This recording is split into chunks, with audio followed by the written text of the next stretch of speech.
Welcome everybody to Fast Peak Last Week. This is the new show from 100 Talk, and here's what we're going to do. We're going to dial up the intensity. We're going to talk fast because you have to fast peak. We're going to cover a lot of topics, and we're going to do it very quickly. So if you're coming here from our League of Legends show, 100 Talk, which feels overly descriptive at this point, we might have to think about that. This is not long form, right? We thought about names we could go with. We thought about slow peak the next 2 months, just didn't have the same ring to it. We thought about fast last peak week, which I don't know, seemed good at the time. Maybe not. We won't go with that. That's a logo joke. If you're looking at our logo and confused, Cole's done some good work with the colors on that. But no, this is a show where we're going to really quickly get through what has been going on in 100T Valorant. It's going to be just like our other show. This is focused on 100 Thieves. And just like our other show, we are not experts, Cole. I've not hit Radiant yet. I don't know about you. I need a little bit more grinding, I think, to get there myself. But you know what? We do know. I haven't hit bronze yet. I haven't done my placements yet, Cole. But I've watched some Valorant, and I like what I see so far. It's going to be a fun show. It's going to be a fun esport. I'm glad we're in it. I think it's going to bring a lot of just excitement to this team, to my viewing lineup. And we, like the team, want to be in early. So here we are. We have some really cool plans. We've got some great ideas. Here's something that we didn't have when we started 100 Talk. People actually interested in watching some of the things we do. I think when we first started 100 Talk, there was me and you and one view bot. So we're at least off to a better start there. And so we're gonna see how this thing goes. Not only the show, but the esport. And with that, Cole, let's fast peak last week. Let's fast peak last week. Here's a quick thing to do before we put the timer on the screen. Hopefully it's, oh gosh, it's there. It hasn't started yet, but we're not there. This timer started, Cole. It's time to go. You do that. And let's talk about our first topic, which is Hiko's internet. Where else could we start? Hiko's internet and the implications of said internet and all the problems that come along with it. I just like that I'm sort of in this, but not really. Yeah. So I'm going to let you produce, and I'm going to monologue for a little bit. And here's what I'm going to say. I feel like this is the classic distraction that no one wanted and that none of us can stop talking about. And the thing that is discouraging to me is I feel like it really kind of obfuscates all the other stuff going on with this. It's an exciting thing.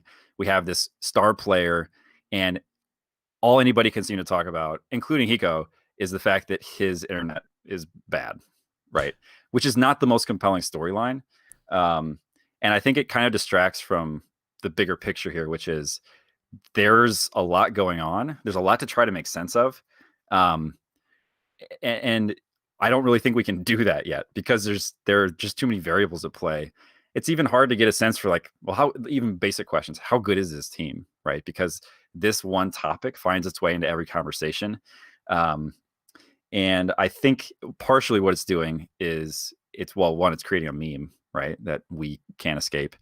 But also I think it's raising a lot of doubts that might not be there otherwise. It looks like we're on the same planet now. So do you have a perspective on this one?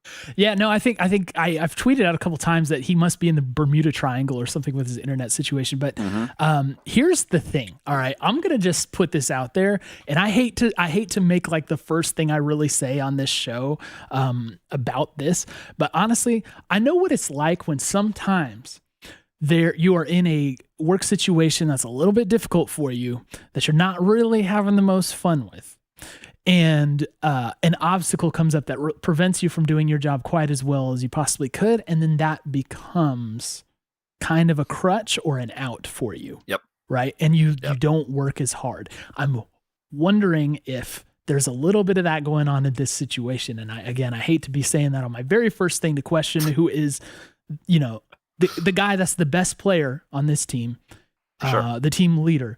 But I know what that's like, man. And it just feels like because we started off on a rocky foot with him, because he made those comments, maybe the roster wasn't what he had in mind when he originally signed up, whether or not 100T was already talking to the high ground people before this or not.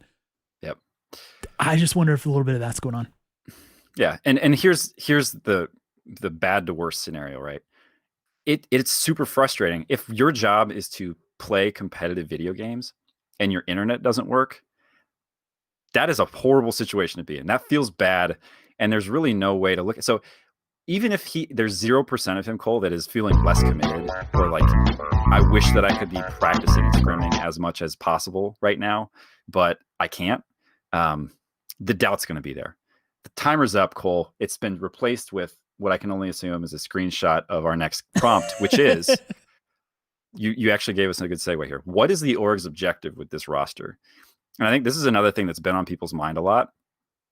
It feels a bit like a halfway roster, right? And let me expand on that. We went out and we made this huge splashy signing. We got Hiko, right? And his stream is super hot and people love watching this dude. He's got a huge following, a huge fan base, and then we followed up, and everybody's kind of expecting, right? In the days and weeks before we actually announce who is on our Valorant team, everybody's got this. It's like there's rumor mills going. People are hypothesizing. Well, who might it be? Hiko's the architect. He's going to handpick the players he wants. He's going to find all the up and coming talent. It's going to be an absolutely dominant roster. And then we see that there's an announcement, and I'd say it's not that. And I mean no disrespect to the other guys on the squad, but it's kind of, I got kind of like CSGO vibes. Like we just bought a team, and I think that's where Hiko came out and was like, that's not exactly what I would do, but that's what we're doing. So I wanted to ask you, what is the objective? And I want to talk about that because I want to try to understand, if we can, like, there are different ways to go about this, right? You're entering a new esport. It's young. What do you see as, or what do you suspect the org's objective is with the roster they put together? Well, I think first of all, there was a race to capture eyeballs and attention. When Valorant first dropped, everybody was really like, I mean, they were even debating about who gets to stream this thing first, like who gets like the Twitch hours watched when this happened. And then who gets to host the first events, all that stuff. So obviously the speed was very important to everyone. And I think that roster building is something that traditionally takes a longer time than, just a couple of weeks or whatever. So, right. It seems Although to me, Valorant time, a couple of weeks is like 2 years. Yeah, right. So it seems to me though that it was likely the acquisition of high ground was in progress when they grabbed Hiko. So I think that their objective was more short term, like let's get a program in there. Let's see how this group of players that have some existing synergy plays together, while taking advantage of who is likely one of the best players available in Hiko. Right. Yeah. If you have the opportunity to grab Hiko, I think you do it, because regardless of what other pieces are available to you, that that's a solid piece. And like you said, that he's going to win in the eyeball game. I mean, I'm constantly shocked at the size of his stream and his following. So let's go from there to then talk about, Cole, the next question, which is, do you feel like this team is finalized? I'm guessing I know what your thoughts are. and I think that the point we can start with this by saying is just, chances are this is not going to be like what our Valorant team looks like a year from now, 6 months from now, maybe. Once the esport side of this really starts to firm up, I'm guessing, well, one, we're getting a ton of data on what kind of players we have in this team, what their strengths are. Like, let's not forget, the people who've been playing Valorant for the longest have been in it for less than a year, right? So you talk about Poom making a quick transition at the LCS in League of Legends, playing for 2 years. Yeah, a shooter is a shooter, and CSGO is probably closer to Valorant than a lot of other things. But all like the true mastery that you get from hours and hours and hours in a game like this won't be there for anybody probably until closer to the launch, the true launch of the esports side. So from a finality standpoint, I think in some ways it's hard to even ask that question because, maybe the amateur scene is super rich and we start to see some talent coming up that we had no idea about otherwise. But you can't wait for that because then you have outright lost the eyeball game. Nobody's watching you because you're not playing. So it's tough. But what do you think about when you consider whether or not this is final? What do you expect to see? Well, I mean, it's obvious from what I said before. I mean, I think a lot of this roster was kind of a Band-Aid situation where this is what we're going to do for now to have a team while this scene develops. And we don't know what the competitive landscape is going to end up looking like. We don't know how often the events are going to be, how much money is going to be in the events. We don't know what salary to pay these players.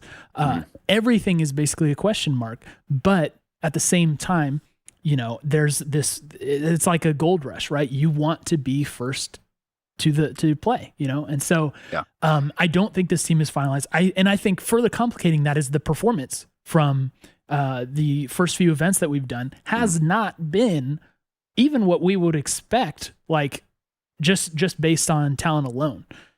So with the team underperforming, like how can the talent remain the same for a long term? It just seems not possible to me. Right. I'm realizing that the timer I'm looking at is on stream. I'm probably behind. So I think we're done with that question. I'm going to go to the next one, Cole. And this is the final question of our opening segment here as we complete the fast peek at last week. And it's this. Let's set expectations, Cole. Should we expect for this team to be better in the near future? Or is this a team that continues to sit outside the top 8? If you are somebody like Simo, a guy who knows a ton about this, you might even say outside the top 10.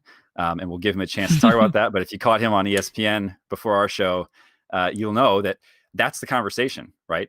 It's not how high is this team, right? Is this team even in the conversation at top 10 right now? And that brings to my mind another point that I wanted to ask you about, Cole, is here's what we're establishing. Eyeballs, gold rush. You got to get in early. You got to play the game to be in the game. Okay. These are all truisms that are helpful in this moment.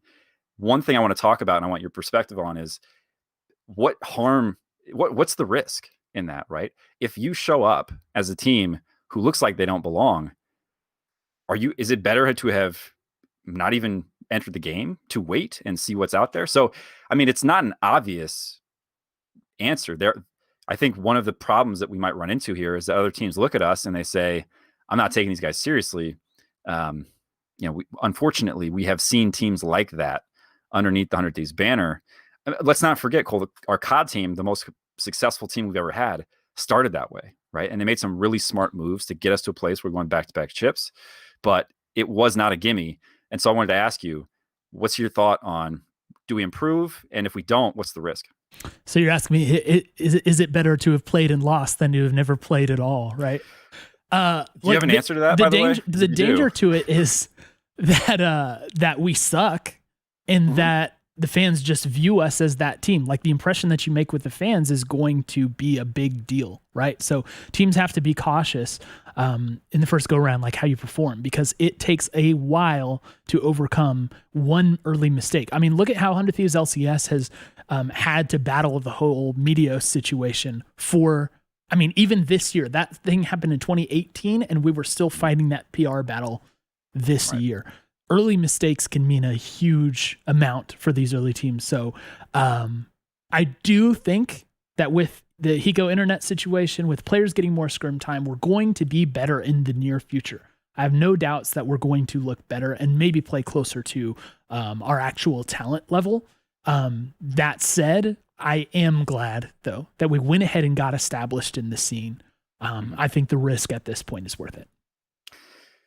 And with that, Cole, I want to take us to the next segment, which we're calling neural theft. And the reason is because we have stolen the genius of a person who is actually embedded in the scene, who thinks about these things on a different level. And when it comes to an in-depth analysis of a team's prospects, their potential, how high they might go, we are not the best people to talk about that because we're not exactly sure the intricacies of what we're seeing all the time. Yeah. But you know who is? One Simo. Now, before we bring him on, let me say, based on what happened earlier production-wise, I fully anticipate that the next look of this show is going to be totally out of whack, which doesn't make any sense because we spent all the time setting it up like right before we push the go live button. So avert your eyes and just listen to the dulcet tones of Simo's voice here. Look, it worked. It worked. This scene works. Amazing. Why does this scene work and no other scene works? Goodness gracious. Simo, Cole. Simo, we had to roll out. we got the Simo buff. Hey, We just should. Why do we even wait to bring you on the show? Why do we wait for the neural theft segment to bring him on when he could have just fixed the whole thing from the go? Yeah. Yes. Well, Yes. Simo, thanks so much for joining us. I know you have one of the coolest stories, I think, of recent memory in esports overall. I'm not even gonna say just Valorant, because the grind you put in, the way you put yourself out there, and the position you find yourself in now is so cool. And if anybody doesn't know this story, spend some time, follow Simo on Twitter. We'll have his social splash around. It's on the screen. But you are that person now who can kind of give us a better understanding and insight into this squad, as well as the competitive landscape. So if you want to say just a couple things, introduce yourself to the crew. My hope is that we'll continue to have you on the show. I think it probably is just a question of scheduling, because you're a super busy dude with a lot of Valorant stuff going on. Yeah.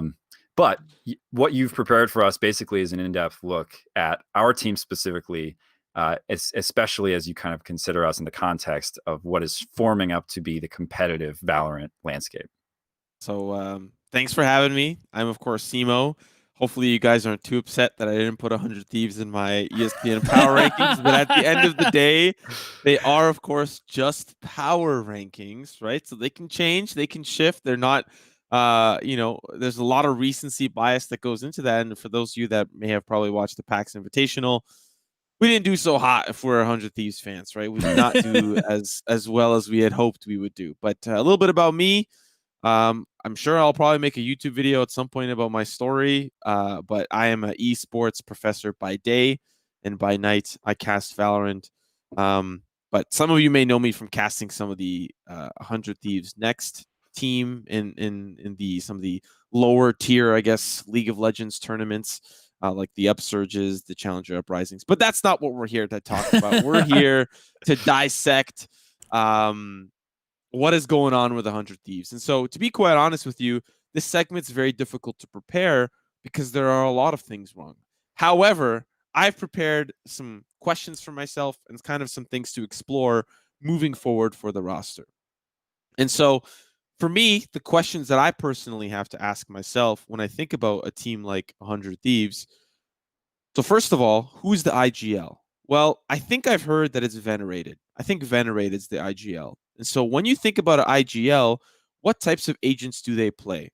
Honestly, some of them play Sova, some of them play Phoenix, some of them play Brimstone. It really is a whirlwind of agents that could be played. However, if you think about it on the bigger picture, you probably want an agent that does not demand a lot of attention mechanically, because you're calling the shots, you're telling the team what to do. And as a result, you're not going to be in the hands of Jett.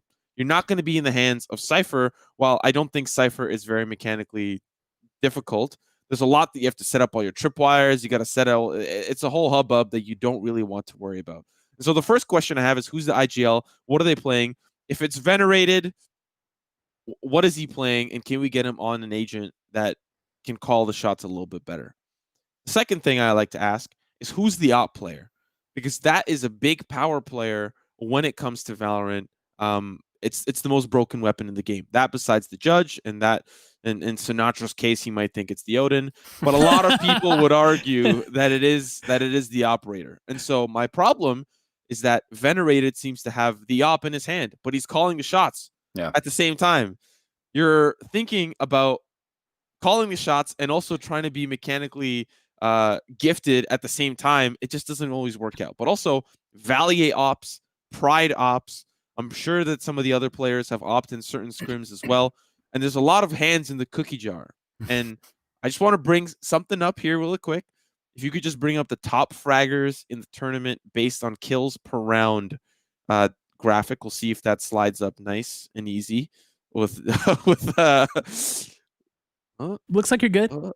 Okay. Top fraggers. Yep, we got you. This is a graph, or a chart rather, pulled off of VLR.gg.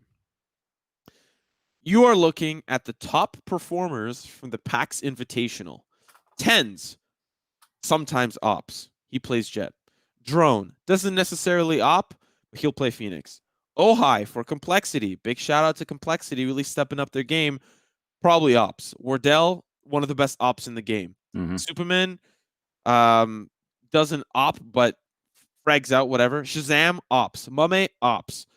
You're seeing a lot of players at the top of the leaderboards with the hands of the op. And then you see, I've highlighted at the very bottom, the next person that comes into the picture is Pride. Yeah. And so you ask yourself, okay, well, if Venerated is opping, but Pride is getting the frags, why not put that weapon into his hands and have him play some of the agents that better fit operators? Tens, Wardell, Shazam, Mame, they all play Jett. When are we going to see the Jett come out from 100 Thieves? And this is where that segues to the next graphic, 100 Thieves and their agent selection across all the data that we currently have. There might be some data missing. Apologies for that. I mean, not all these stats websites are fully up to date. The Spike GG obviously probably has some stuff missing, VLR, all of that stuff. So I think this is, yeah, there we go. So Pride, a lot of Brimstone, a lot of Cypher. Hiko, the only one trying to bring a lot of innovation to the team. He's got the Omen, he's got the Rays. There's the Sage as well. And I think it's Venerated that plays the Sova. And that's a great agent for calling the shots, but maybe not necessarily the greatest agent for opping. And I also have to bring into question the double smoke. You've got two smokers, you've got the Brimstone, you've got the Omen. Now, if we were to bring, now, that is for all of the maps, right? And the bottom one where you see the number 7, that is their Ascent lineup. They play Brimstone, Cypher, Omen, Sage, and Sova. So let's have a look at what everyone else plays on Ascent, because I want to highlight just one specific map, because that is the map, Ascent specifically, that has the most innovation. People are playing Sageless, people are playing Reyna and Viper, people are playing agents that don't normally get a lot of pick. Now, so it might be a little bit difficult to see because it's a little scrunched up, a little small, but that's okay. TSM, they'll throw in the Phoenix, they'll throw in the Sage, they'll throw in the Reyna, they'll experiment, they'll throw in the Omen. They've got a lot of different things cooking. T1, they don't really experiment, but here and there they'll play Phoenix or they'll play Sage, or maybe they'll bring in the Jett. Oh, here we go, it's flying. But the point being is that there's agent variety. Cloud9, maybe a little less agent variety, but we're going from Jetts to breaches. And we're trying to solidify some rosters here, some agent selection here. Sentinels, they play the same thing every time. Immortals, a lot of variety. Genji, a lot of variety. The point that I'm trying to make is that there are probably some shining lights when it comes to 100 Thieves. The match against TSM was a close one. It went the distance, it went all 3 maps, and there was a possibility that 100 Thieves could have taken the win against TSM. Possibly. There's a possibility. TSM, in my power rankings, is a top 3 team. And so to get it that close with a top 3 team, there's obviously signs of life. Yeah. We don't need the defibrillator quite yet. The problem is that I'm not seeing innovation out of 100 Thieves. And this is just one of the very many problems that I think plague 100 Thieves. Get somebody on the Jett. Get somebody on a Phoenix. Spice things up. Change up the agent selection. And bring new ideas to the forefront for 100 Thieves. Gen G, they've got their opera Hyun. He has been playing Sova quite consistently throughout the beta. Then, as he saw Wardell and he saw Tens embarrass everybody, tournament after tournament, he's like, I'm going to pick up Jett. Because my team wants me to try new things, because my team wants me to get involved, and because I got to follow along. I'm not saying 100 Thieves to follow along and exactly nitpick every single agent selection, but let's bring something new. Let's and to be quite honest, we talk about Hiko being like the cornerstone of this roster, and I really do believe that. In another world, I would want Hiko to IGL. Think about all the wealth of experience this guy has from CS and how he can call the shots. If you watch his stream for one match, you will immediately find out how smart this guy is at Valorant. Now, personally, I haven't seen a lot of the high ground roster. I haven't watched a lot of their streams. I don't know what their calls look like, and so maybe I might be making the wrong call. I'd be willing to admit that. But bring me something new to the table, at least once, so I can see that you're pushing new ideas to the forefront. And with a new agent just leaked today, that's right. You better be bringing some new stuff. You better be bringing some new stuff. Yeah, that all makes a ton of sense, man. And I'd add to that. We've seen Dre say that he's off the Sage, right? He's no longer going to be playing Sage. I feel like to tie up everything that you've brought up, it does feel like some of the stuff we talked about earlier, the identity isn't there yet. And, pin it on whatever reason of the many available for that. New game, new roster, not used to playing together. These guys played with each other, but not Hiko. Hiko's internet. Like there's any myriad reason you could point to. And I do think we saw Valiate on Jett one map, I believe, against he was off the Cypher for one game against Go by Gamers. I think he was, right, yeah. For one match. Yeah. So it's stuff like that where you'd say, I mean, and he's still bottom fragged. So clearly geez. that was not the move. Go easy, man. I'm just saying it wasn't like, oh, now we're clicking, right? So what that tells me is we still need to find the identity. And the thing that is always going to be in my mind is, if not for that one ace against TSM, that was in, I think it was drone. Maybe we were up 11 or something at that point. There's a very good chance we take that first map. So that hurts because, like you said, that's your third power rank team, and we were close. And these games are all about momentum, and once you lose that play, it gets in your head. Yeah. So it's tough, but I do feel like there's upside here, and I'm interested in it, and especially what you're talking about. Are we going to start to see the identity come through? We've got another tournament this weekend. That's one week, and I think Internet Watch, I believe Hiko said his business line is in like today. So hopefully that We've means heard that one before, though. Yeah, right. Yeah. I'm not going to name drop any ISPs, but hopefully that means we get an extra week to actually polish this up and be ready. I guess we'll see. Yeah, but this is not called Fast Peak next week. It's last week. And so appreciate your analysis of where we are. Cole, do we have time for one Incendiary? Yes, we do. Do you want to explain what Incendiary is first before we roll into it? I do want to, yeah. So we love to get chat involved, the community involved, 100 Thieves, Valorant fans involved in these conversations in whatever way we can. In the Discord Monday morning, we open up a channel, which is Incendiary. It's a place to drop your hottest take. Everybody votes on the take they think is hot, and one of those takes makes it onto the show. Maybe more of the takes if we have time, but today we've got maybe time for one. So here's what I want to have tonight's Incendiary be. Cole, and is there anything that from a production standpoint? You ready to go to Incendiary? Let's do it. Wait for it. Molly. Oh, go, baby. All right. So the Molly's out. And here's what we're going to go with. We're going to go with here. Yeah. Here's what we're going to go with. I'm trying to wrap this up or adapt on the fly. I want to address this one. This is coming from our community member, HoodieGod, and it's his hot take. He even prefaced it by saying hot take. Here it is. Hiko isn't performing to the level he should be because he is upset with 100T for not letting him pick the team exactly how he wanted. So he's trying to prove a point. Wow. And this is a hot take, and it's one that this is not the first time I've seen this idea put out there. And so let me offer the first reaction to this take. Personally, I think, look, our organization is no stranger to disagreements with star players. That's something we've got some experience with, unfortunately. We have a rich legacy of that, in fact. A rich 2 years. The COD guys are like the one thing that never... and even that wasn't great at the start. So yeah, at the start it wasn't. But I have to believe, and I have to imagine, that he understands the way this works, and he can voice his disappointment and dissatisfaction with pieces of it. But it doesn't do you any good as a leader if you don't kind of play ball, right? So if you're trying to prove a point, I think the only person you're likely to prove a point about is yourself. You just got to be careful about that. And we kind of saw that, again, to go back to League. Meteos, the second time around, tried to prove a point, and I think the community turned on him pretty quick. So if you get into that point-proving game, you got to watch it. You're playing with a Molly, right? And you can get burned. So that's my spot on that. Anybody else have perspective? Yeah, let me share a quick story because this actually was back when I was in high school. Jordan was on the swim team with me. There's my senior year.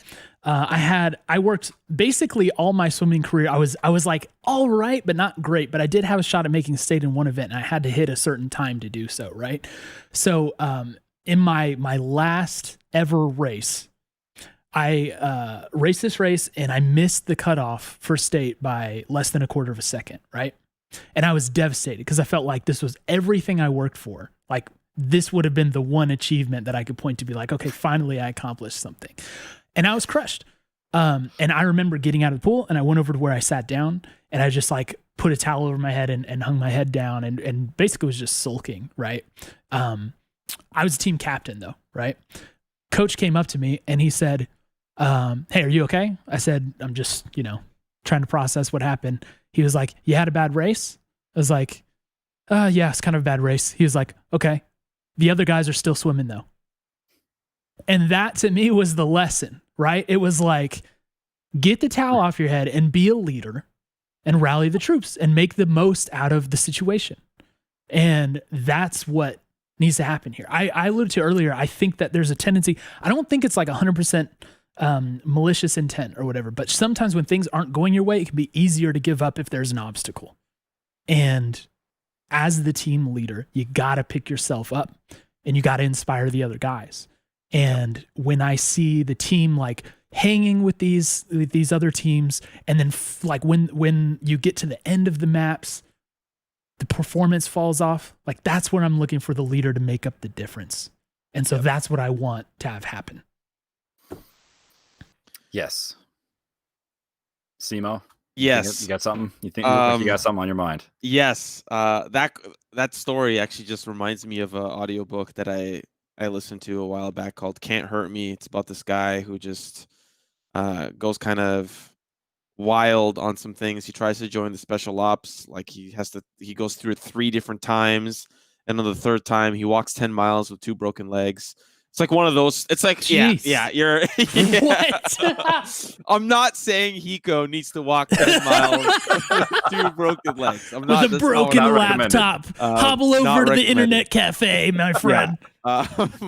But, it's very interesting. Valiate went on the Valoranting podcast, which is, in my opinion, one of the more premier Valorant podcasts out there. And he was talking a little bit about the team. It sounded like everything is all good in the camp, right? But we have to imagine that there are certain things that probably will be left unsaid. Players are going to hide things, like it's always going to happen. And my biggest question, and to be fair, this is not only to 100 Thieves. This is to Cloud9. This is to Sentinels. Where's the damn coach? Sorry, excuse my language, but where's the coach? Yeah. Where is he? When are you going to hire him? You need someone to come in, step in, talk about strategy, talk about execution, and whip the team into shape. And if the team's not whipping into shape, then you replace the team. And obviously that's a more long-term solution, but like they need a voice. They need a swim coach to come in and say, yeah, man, the team's still playing Hiko, get your internet together and let's go, right? Get the business line. Let's do this. That's such a good point, man. I'm so glad you brought that up. And to go back to the COD team, they almost didn't even qualify to play in the league, right? They didn't even earn the right. And then they made one roster change. And importantly, they added a coach. And I swear to you, they look like a completely different team. I think you're onto the right thing there. That's a really good point. And Cole, I feel like that's probably a good place for us to wrap it up. That is a wonderful place to start. Simo, let me just say for a second, thank you so much because you dropped a ton of knowledge for us.